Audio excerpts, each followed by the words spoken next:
Bienvenue sur topmusic.fr, c'est Igloo Kids 2022. Igloo Kids, c'est quoi? C'est Rick Simonin, c'est vous qui êtes à l'initiative de cette grande opération avec les enfants de 3 classes de la région.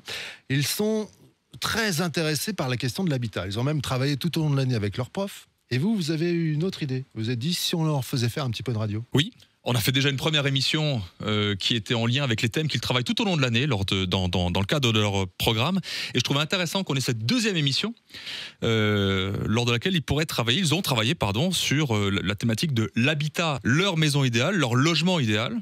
Et puis là, c'est moi qui vais leur poser des questions justement sur cette thématique de l'habitat idéal. Donc on va parler de lieux, de matériaux, d'espace aussi peut-être. Alors ils vont présenter leurs travaux, leur maison idéale, et ensuite on leur posera des questions. Et on accueille la classe de Lucas Aderer, qui lui aussi sera là en fin d'émission. C'est l'école élémentaire d'Annenberger à Soufflet-Weiersheim, en CM1 et CM2. Vous êtes tous là, vous pouvez déjà vous applaudir après tout. Bonjour, bienvenue. Comme ça, on sait que c'est pas un faux public, c'est un vrai public. C'est même plus qu'un public, puisque c'est la classe complète de Lucas Aderer. On va commencer avec le premier projet qui nous est présenté par le groupe Kali. Et c'est pas Kali qui va présenter le projet, mais c'est Cécile. Bonjour Cécile. Bonjour. Comment ça va Cécile? Bien. Très bien. Alors on t'écoute parce que à l'image, on voit le projet sur lequel vous avez bossé. Et joli, c'est un joli dessin. Qu'est-ce que tu voulais nous dire sur ce dessin, sur cette maquette? On a utilisé du bois, Oui.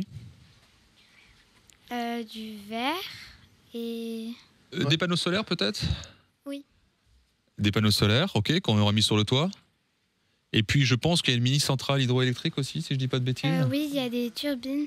D'accord. Alors j'ai une question là, puisque tu as parlé du bois. Finalement, pourquoi construire en bois? Parce que le bois, c'est un matériau qui est durable et naturel. Oui. Alors il faut savoir aussi que le bois a un intérêt, c'est qu'il absorbe le carbone tout au long de sa croissance, il stocke le carbone, donc c'est plutôt bien aussi pour, on va dire ça, pour la planète. On a parlé aussi de lumière naturelle, et la lumière naturelle a été associée au confort. Et pourquoi est-ce si important que ça? Pourquoi c'est du confort d'avoir beaucoup de lumière naturelle, selon toi? Parce que la lumière naturelle, c'est meilleur pour la santé, et c'est plus écologique. Oui. Bah oui, évidemment, ah oui. On éclaire moins avec des éléments électriques comme on a dans ce studio. Déjà, une première chose. Et puis, c'est vrai que c'est souvent, dans le logement, c'est quelque chose qui est souvent négligé. C'est la notion de lumière, qui est une vraie notion de confort. Et effectivement, comme le dit très justement Cécile, qui est associée à la santé. On vous retrouvera à la fin, évidemment. Et on va enchaîner avec le groupe Simon. Le groupe de Simon, avec Gaspard, qui va présenter son projet, ce nouveau projet. Gaspard, nous t'écoutons. Notre projet, ça se passe dans une grotte avec une cascade et du coup on récupère l'eau de la cascade pour l'eau de la maison. Et voilà. C'est le premier projet où quand on parle d'habitat idéal, on nous a parlé d'une grotte. Alors c'est effectivement, ça m'a un petit peu surpris. On revient quelques millénaires en arrière, après tout. Pourquoi pas? Petit peu, voilà. On revient aux fondamentaux, on va pas se dire. Alors ça c'est intéressant finalement, pourquoi a été imaginé une grotte plutôt qu'un logement comme on le vit actuellement. Et ça n'a rien à voir avec le fait que vous ressemblez étrangement à un homme de Cro-Magnon. Ça n'a rien à voir. Je ne sais pas, peut-être.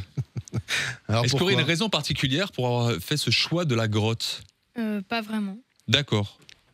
Donc ça a été imaginé comme ça, ok.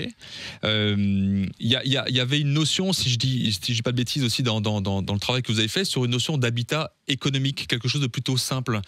C'est important d'avoir quelque chose qui est plutôt un habitat qui est dit économique, c'est-à-dire qui coûte pas très cher. Oui, c'est plus facile à construire et plus économique en matériaux. D'accord. Une forme plus simple, cela fait plus d'espace et mieux utilisé. Oui, alors effectivement, c'est le credo des architectes, c'est-à-dire que quand on fait simple, effectivement, en coût de construction, c'est beaucoup moins élevé. Et souvent, on peut faire du simple et du très beau à la fois. Il y avait une notion aussi d'utilisation de la récupération de la fraîcheur des sous-sols. Ça m'a aussi intéressé. Pourquoi avoir choisi cette thématique plutôt que la climatisation? En fait, on a un tunnel dans la maison. Et du coup, ça rafraîchit en été. Et c'est comme un peu un puits canadien. Exactement. Alors, c'était une technique qui était utilisée par les Romains. Donc, c'est vieux comme le monde. Mais oui. Pour ventiler et rafraîchir. On utilisait aussi cette technique aussi dans les pays du Sub-Sahara.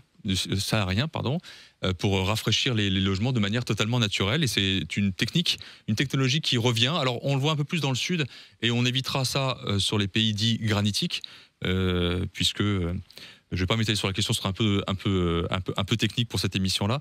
Mais effectivement, le puits canadien est quelque chose qui est de plus en plus utilisé pour rafraîchir les Pourquoi on logements. s'ennuie avec des clims qui polluent? C'est ça l'idée. Parce qu'on ne peut pas toujours mettre un puits canadien dans les logements. Ah aussi, bien sûr. Merci à Gaspard. On va enchaîner avec le groupe Mélissa. Et Mélissa, c'est Alma qui va présenter ce projet avec un sourire magnifique. On le voit, le projet, on le voit à l'image.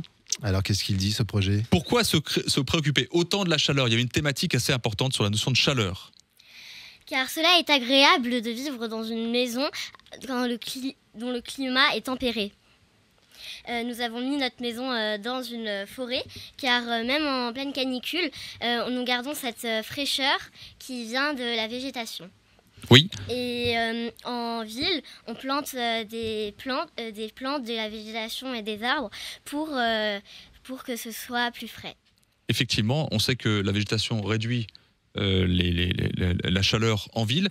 Alors c'est aussi utiliser ce qu'on appelle les arbres à feuilles caduques que l'on plante devant les logements, devant les maisons, parce que en hiver les feuilles tombent, donc laissent passer la lumière naturelle et la chaleur naturelle, et en été produisent de l'ombre.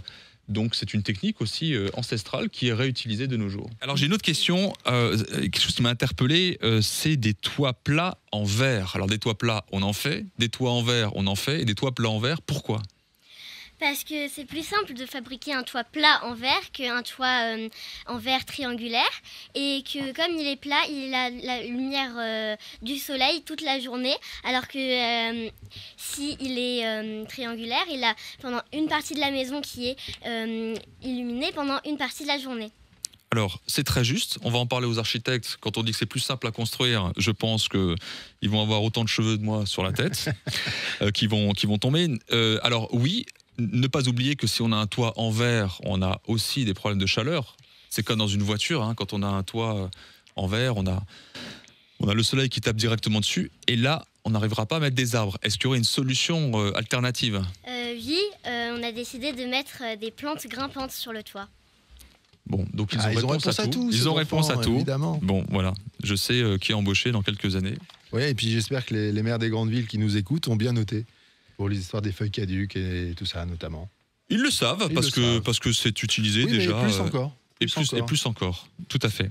Il y a aussi un barrage hydroélectrique. En fait, bien dans le micro. La cascade, elle descend et ça produit de l'électricité. Et le barrage hydroélectrique, il est dans la cave sous la maison. Waouh. Ah oui, ça on n'était pas au courant. Alors, je l'avais vu. Mais c'était une question pour une autre émission. L'année prochaine.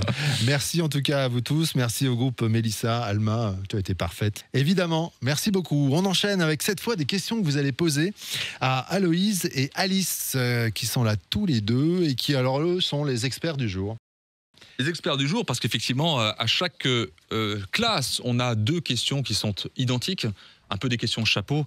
Et la première que je vais poser à Aloïs, c'est pourquoi est-ce si important de construire en préservant l'écosystème ? Car sans écosystème, il peut se produire des grosses catastrophes. Voilà. Et il y a aussi les plantes dans l'écosystème. Et s'il n'y a plus de plantes, l'oxygène ne peut pas être renouvelé et nous ne pourrons plus vivre sur Terre. C'est vrai, on est d'accord. Il est impératif de protéger la biodiversité lorsque l'on construit, parce que ce qu'il faut savoir aussi, c'est que le bâtiment est le 3e producteur de CO2 dans le monde. Donc effectivement, il y a des actions à mener dans ce sens-là. Ma deuxième question, c'était peut-être la question qui a été génératrice de Igloo Kids. C'était finalement le Covid, la pandémie a généré un rejet pour certains de leur logement dans lequel ils vivaient, parce qu'ils se sont rendus compte que leur logement n'était plus du tout adapté. Et c'était intéressant de savoir, pour moi, quel était le regard d'un enfant lors de ce confinement sur son logement. Donc ma question est la suivante. Finalement, c'est est-ce que la pandémie a changé quelque chose par rapport au logement ou à l'habitat ? C'est Alice qui répond. Alors oui, parce que maintenant que le Covid il a un peu diminué, on fait des appartements, des maisons plus ouvert avec des grands balcons, des espaces verts, avec des plantes, énormément de plantes, des arbres, voilà, des grandes baies vitrées. Alors c'est exactement la demande qui revient systématiquement depuis 2 ans. C'est une vraie volonté d'avoir un extérieur et de retrouver un lien avec la nature. Merci aux enfants, on vous applaudira tout à l'heure. Mais d'abord, on va finir et on va accueillir Lucas Aderer, votre professeur. Votre maître d'école CM1, CM2 de cette école élémentaire de Souffel-Weiersheim.